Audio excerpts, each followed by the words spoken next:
This vehicle was doubtless some electrical contrivance. It was noiseless and ran on a single iron rail in perfect balance. The trip was made at a very high rate of speed. We were carried up hills and down dales, across valleys, and along the sides of steep mountains, with any apparent attempt having made to level the earth as we do for railroad tracks. The car seats were huge yet comfortable affairs, and very high above the floors of the car. On the top of each car were highly geared flywheels on their sides, which were so automatically adjusted that, as the speed of the car increased, the high speed of these flywheels geometrically increased. Jules Galdia explained to us that these revolving fan-like wheels on top of the cars destroyed atmospheric pressure, or what is generally understood by the terms gravitation, and with this force thus destroyed or rendered nugatory, the car is as safe from falling to one side or the other from the single rail track as if it were in a vacuum, the flywheels in their rapid revolutions destroying effectively the so-called power of gravitation, or the force of atmospheric pressure, or whatever potent influence it may be that causes all unsupported things to fall downward to the earth's surface or the nearest point of resistance. The surprise of my father and myself was indescribable when, amid the regal magnificence of a spacious hall, we were finally brought before the great high priest, ruler of all the land. He was richly robed and much taller than those about him, and could not have been less than 14 or 15 feet in height. The immense room in which we were received seemed finished in solid slabs of gold, highly studded with jewels of amazing brilliancy. The city of Eden is located in what seems to be a beautiful valley, yet in fact it is on the loftiest mountain plateau of the inner continent, several thousand feet higher than any portion of the surrounding country. It is the most beautiful place I have ever beheld in all my travels. In this elevated garden all manners of fruits, vines, shrubs, trees, and flowers grow in riotous profusion. In this garden 4 rivers have their source in a mighty artesian fountain. They divide and flow in 4 directions. This place is called by the inhabitants the navel of the earth, or the beginning, the cradle of the human race. The names of the rivers are the Euphrates, the Pison, the Gihon, and the Hiddekel. The unexpected awaited us in the Palace of Beauty. In the finding of our little fishing craft, it had been brought before the high priest in perfect shape, just as it had been taken from the waters the day when it was loaded on board the ship by the people who discovered us on the river more than a year before. We were given an audience of over 2 hours with this great dignitary, who seemed kindly disposed and considerate. He showed himself eagerly interested, asking us numerous questions, and invariably regarding things about which his emissaries had failed to inquire. At the conclusion of the interview he inquired our pleasure, asking us whether we wished to remain in this country, or if we preferred to return to the outer world, providing it were possible to make a successful return trip across the frozen belt barriers that encircle both the northern and southern openings of the earth. My father replied it would please me and my son to visit your country and see your people, your colleges and palaces of music and art, your great fields, your wonderful forests of timber, and after we have had this pleasurable privilege, we would like to try to return to our home on the outside surface of the earth. This son is my only child, and my good wife will be very weary waiting our return.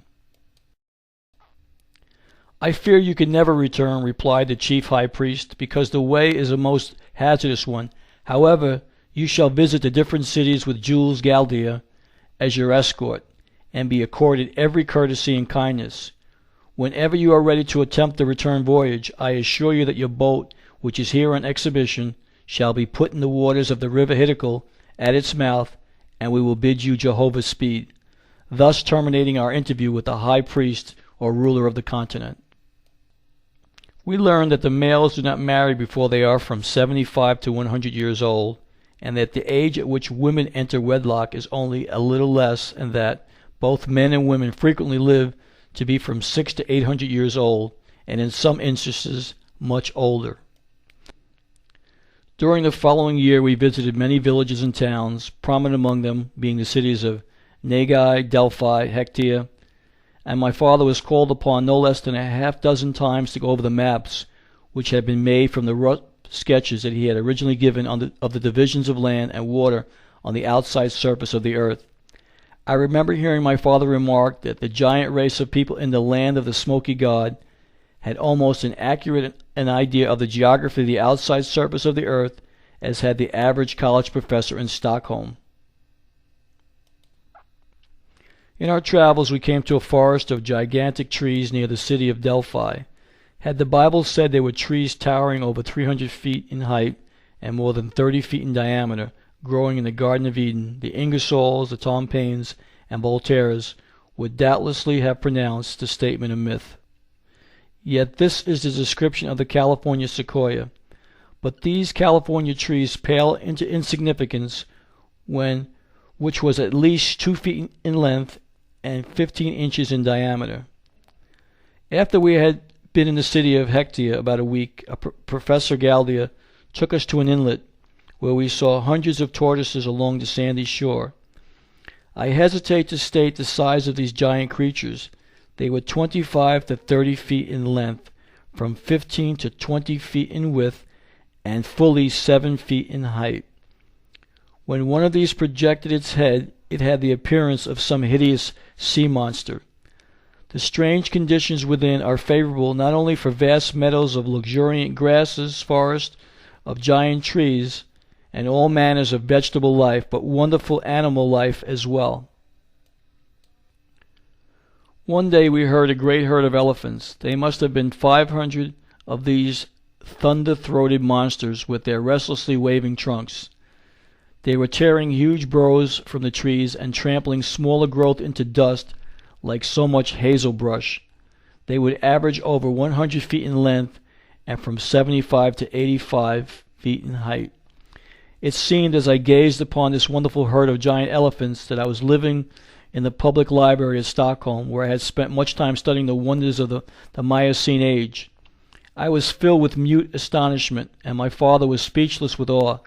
He held my arm with a protecting grip, as if fearful harm would overtake us.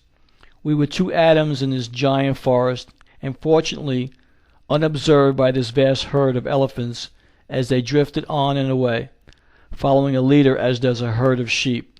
They browsed from growing herbage, which they encountered as they traveled, and on and again shook the firmament with their deep bellowing. There is a hazy mist that goes up from the land each evening, and it invariably rains once every 24 hours. This great moisture and the invigorating electrical light and warmth account perhaps for luxuriant vegetation, while the highly charged electrical air and the evenness of climatic conditions may have much to do with the giant growth and longevity of all animal life. In places, the level valleys stretched away for many miles in every direction. The Smoky God in its clear white light looked calmly down. There was an intoxication in the electrically supercharged air that fanned the cheek as softly as a vanishing whisper. Nature chanted a lullaby in the faint murmur of winds whose breath was sweet with the fragrance of bud and blossom. After having spent considerably more than a year in visiting several of the many cities of the within world and a great deal of intervening country, and more than 2 years had passed from the time we had been picked up by the great excursion ship on the river, we decided to cast our fortunes once more upon the sea and endeavor to regain the outside surface of the earth. We made known our wishes, and they were promptly followed. Our host gave my father, at his request, various maps showing the entire inside surface of the earth, its cities, oceans, seas, rivers, gulfs, and bays. They also generously offered to give us all the bags of gold nuggets, some of them as large as goose eggs, that we were willing to attempt to take with us in our little fishing boat. In due time we returned to Jehu, at which place we spent 1 month in fixing up and overhauling our little fishing sloop. After all was in readiness, the same ship Naz that originally discovered us took us on board and sailed to the mouth of the river Hiddekel. After our giant brothers had launched our little craft for us, they were mostly cordially regretful at parting. My father swore by the gods Odin and Thor that he would surely return again within a year or two and pay them another visit, and thus we bade them adieu. We made ready and hoisted our sail, but there was a little breeze. We would be calm within 1 hour after our giant friends had left, and we started then on our return trip home.